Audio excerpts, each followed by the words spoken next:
Não gosto em galerias assim, ou especuladora, ou sei lá, ou mentirosa.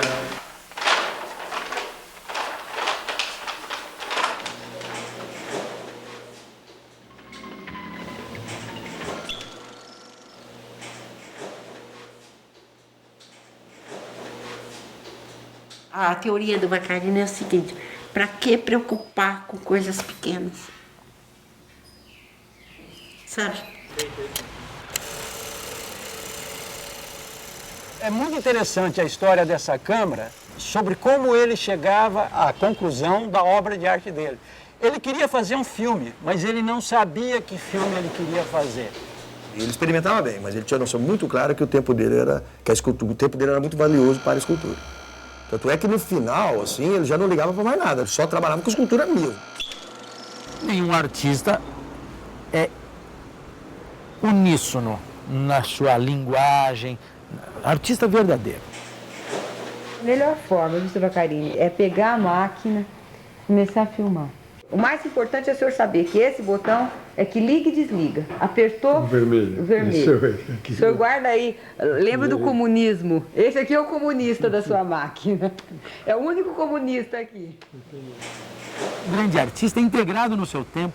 O grande artista tem uma integração, e o Vaccarini tinha essa integração. Tinha a ideia de que o artista não é só um ser estético. Ele tem uma função social e política. E essa formação política dele, humanista, possibilitou a projeção de um artista sempre contemporâneo. Ele sempre foi um homem do seu tempo, do seu momento histórico.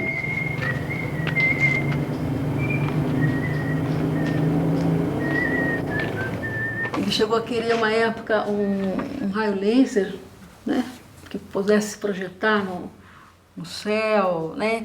Ele tinha visto esse laser no Rock in Rio. Ele ficou muito encantado.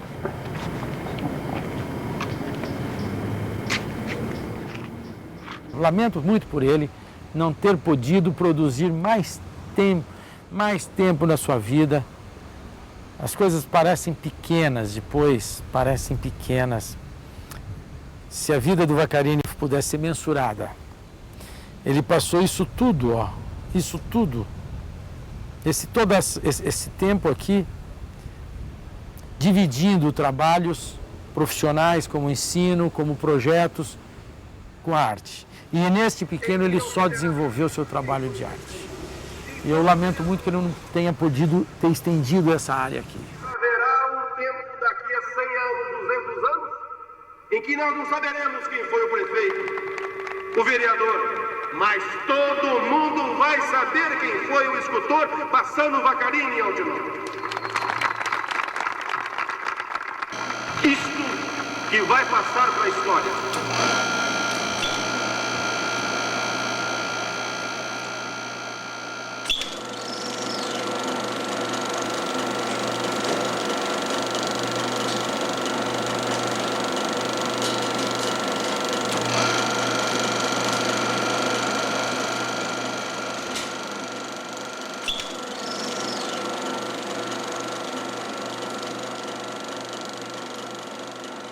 Agora você volta tudo atrás, aquilo desaparece. Não, o senhor grava por cima. Grava por cima. Grava por cima. Para você nunca mais vai ver aquilo, Não. vai ver a nova.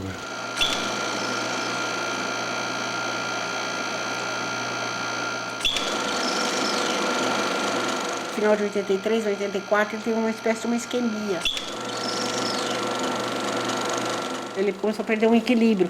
Ele andava e se jogava de um lado, sabe assim, raspava nas portas. Aí o neurologista diz que ele não deveria dar mais aula.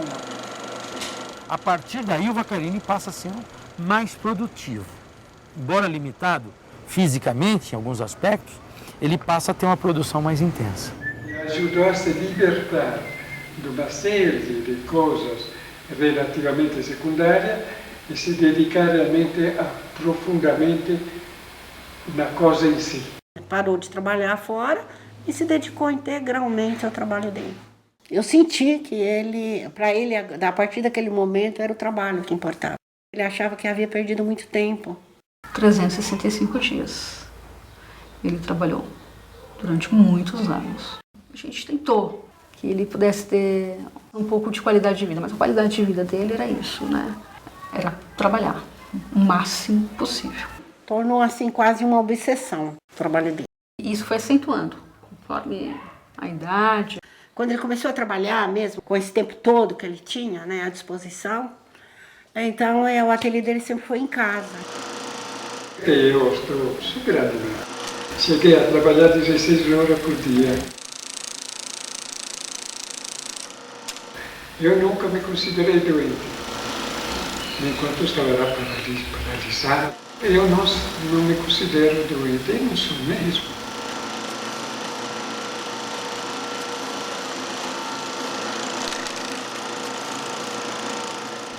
A Marinês me contava que às vezes ele ia dormir e encontrava na cama, dentro do bolso da camisa, que às vezes pedaço de pedra.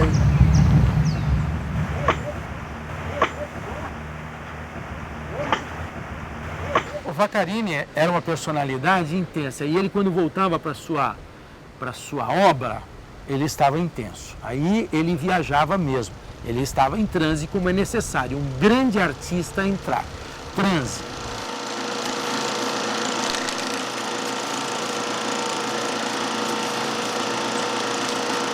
A gente ia para lá, ele não sentava, servia cafezinho, nada. Ele te levava para o ateliê, continuava trabalhando, marretando e conversando. Aí ele esquecia do assunto que ele estava, ele ficava, se você não falasse nada, você ia ficar lá assistindo ele trabalhar. E aí você fala, mas viu, assim, o que eu estava falando? Aí fala de novo. Ele não parava, era uma máquina de trabalhar. Quando ele não estava no ateliê, ele estava ao ar livre fazendo isso, ou ele estava bolando alguma coisa. E tem uma entrevista que ele fala que gostaria de transformar em Altinópolis numa espécie de Firenze cabocla. Foi muito apoiado por um prefeito que foi verdadeiro mecenas, o contratou para ele ficar lá fazendo obras de arte. Transformar a pequena cidadezinha em uma grande galeria a céu aberto, eram as palavras dele. Dá segurança que você, em pouco tempo, você pode fazer alguma coisa até que vai além, que transpõe a própria cidade. Então a ideia aqui em Altinópolis é dotar a cidade de uma coisa perpétua e permanente. Nós estamos inserindo a arte na própria paisagem de Altinópolis. Aquele conceito de que a arte tem que viver o cotidiano.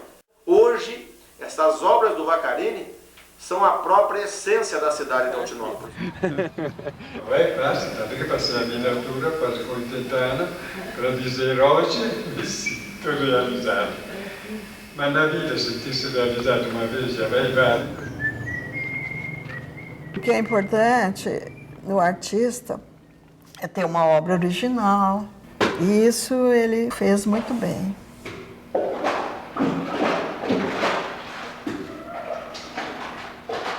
As poucas vezes que eu vi o Vaccarini trabalhar com gesso, barro, ou pedra, ferro, ele ia trabalhando quase que intuitivamente. Claro que essa intuição era guiada pelo grande domínio técnico que ele tinha do material em que ele trabalhava. A escultura, dizemos, desperta em mim muito interesse, mas dentro de um realismo mágico, uma realidade onde a forma, nesse caso, as formas reais, especialmente a forma da mulher, ela me insinua o que o homem não me insinua. As figuras saindo, me lembra muito as obras inacabadas de Michelangelo. O Vaccarini pega isso. O Vaccarini acho que traz consigo essa tradição. Ele era italiano também, como Michelangelo foi. E ele conhecia muito. Você vê que a temática é menos importante. Ele procura, no aprimoramento da forma, transmitir uma mensagem de amor. Feminista, tinha uma visão até um pouco idealizada da mulher. É a mulher que é uma magia, não é o realismo em si. O realismo é uma consequência. A forma da mulher é um negócio que o homem se universaliza dentro dela. É aí onde eu fico fascinado pela mulher, sem dúvida. A obra dele reflete como influência da guerra, grupos humanos. A dramaticidade que ele coloca. Ele sempre foi contra o fascismo, mas no momento que ele estava lá, não tinha outra opção. Foi fugindo, na verdade, né, daquela situação. Ele procurou se refugiar na Suíça. Existia um certo existencialismo em relação à Europa, à reconstrução da Europa. A guerra foi o grande mote para a fuga da Europa e para a recepção no Brasil de artistas e de outros intelectuais. O Vaccarini foi um desses artistas que vieram embora. E o Vaccarini, ele trouxe não só a sua competência, a sua visão de artista, mas todo esse conhecimento europeu, esse aprofundamento na arte em todos os segmentos, que possibilitou uma nova visão, uma ampliação dos horizontes com relação à cenografia. Ele veio para um grupo, num momento, o TBC, onde o Franco Zampari, que era um mantenedor, tinha muito dinheiro.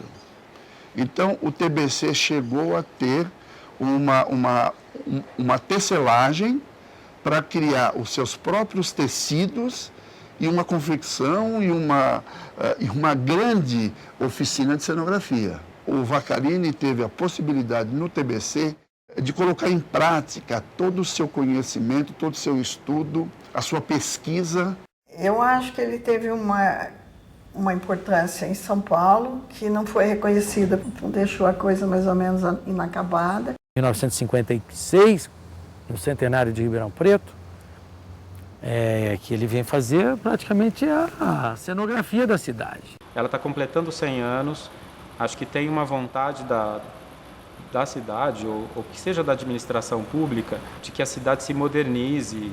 Então nós vamos ver toda uma concepção da cidade sendo modificada e alterada pelo movimento moderno. Se até então as pessoas estavam mais acostumadas a ver a representação da realidade com figuras muito próximas, né, da figura humana ou da paisagem, aí você vê um painel modernista como o do Mercado e outras coisas mais aí que ele vai fazer pelas residências, né? As residências modernistas também vão ter, várias casas vão ter vários painéis dele, feitos, né, para decoração mesmo. E então as pessoas vão conviver mais com isso. Em torno dele gravitou uma mudança de comportamento a respeito das artes, não só pela participação artística dele, pela produção artística dele, como pelo papel pedagógico que ele desempenhou. Ele chegou aqui com um grande nome e foi ficando. Na década de 60 até 74, ele faz uma obra bastante experimental, com elementos novos.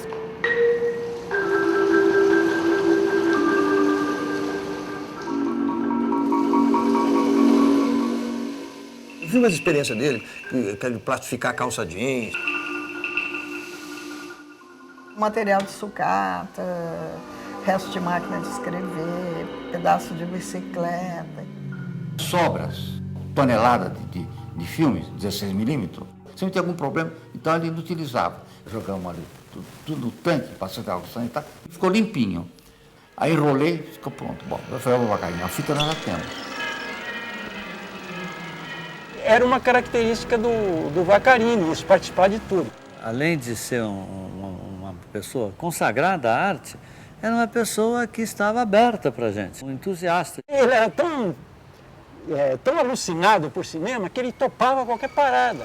Estava procurando um meio de expressão que eu mesmo não sabia o que era. Você não está gravando, tá? Eu estou gravando. Tá. Bom, então vou começar.